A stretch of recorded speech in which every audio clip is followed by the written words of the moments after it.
Our blood will fertilize a new world, a world where we will be nothing but legends, myths told to children, nursery rhymes, and dark memories. But that is fine. A few will remember us. They will remember the songs written by blade and by axe. And they will tell of our deeds around their fires, and in the telling, in those death songs, we will live forever. Hello and welcome to Liam's Lyceum. I'm your host Liam, aka Himbar, and today I'll be doing a spoiler-free review of Scott Oden's The Doom of Odin. The Doom of Odin is a 2023 novel in Book 3 of 3 in the Grimnir saga, of course, by Scott Oden. I've previously reviewed those first two books, starting with A Gathering of Ravens, and then the second one being The Twilight of the Gods. The author suggests that you could skip book 1, but to at least read Twilight of the Gods before this one. The book starts with epigrams that are excerpts from Robert E. Howard's Samaria and the Old English poem generally titled The Wanderer, and then we get into the story. This story starts with Grimnir struggling in a river. He is mocked by spirits and seems that the river is Gil, the River of the Dead. You may recognize it from Book of the New Sun or some other Norse reading.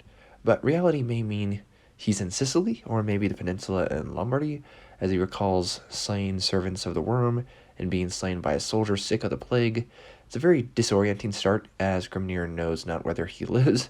Neither do we. In fact, though, Odin the author is not shy about saying Grimnir starts the story dead. It's the 14th century. The Black Death has just come to Europe, which may be because of the worm, Nithogur's fault.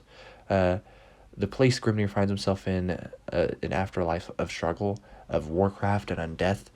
With his death, that means the last of the Kaunar is dead and the race is no more. At least apparently, it seems that way.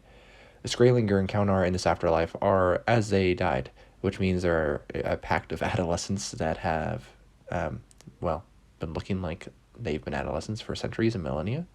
While the first book has a tying, and the second Disa as woman companions, this book has Skathi. They're all different, but the first two are human, so there were no sexual or romantic possibilities, since Grimnir views humans as pets. As Odin puts it, it's pretty raw, to say the least, when compared, and there's definitely sex in this one when there's not in the other books, though Skathi definitely has a different character arc than the other ones. There is a character that shares a name with that of the main character of Paul Anderson's Broken Sword, also some Old Norse curses. We get exploration of death musings, interestingly, not from old age, as Grimnir seems immortal age-wise, but from after death, and the mark he left in Midgard.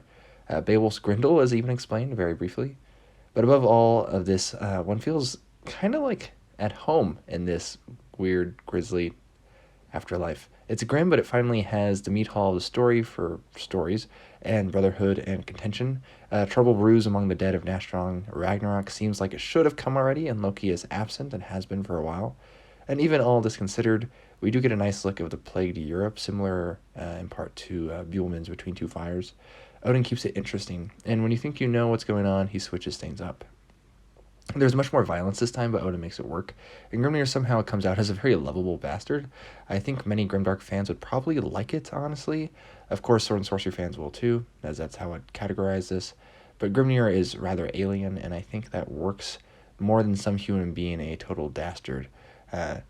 Grimnir is obviously not human, and so it's fine if he acts so terribly in some ways, right? Odin does a good job, but some may find it hard to relate to. But again, Grimnir is a terrible force of nature that didn't get enough screen time annihilating enemies in the first two books, but gets much here.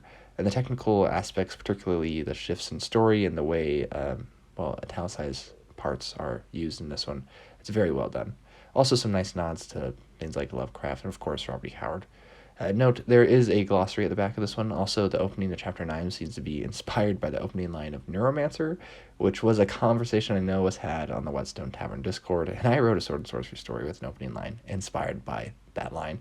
And I've read another story from someone else in that server that was also inspired by that line. So, yeah. Anyways, but you get to watch a battle for the end of the world.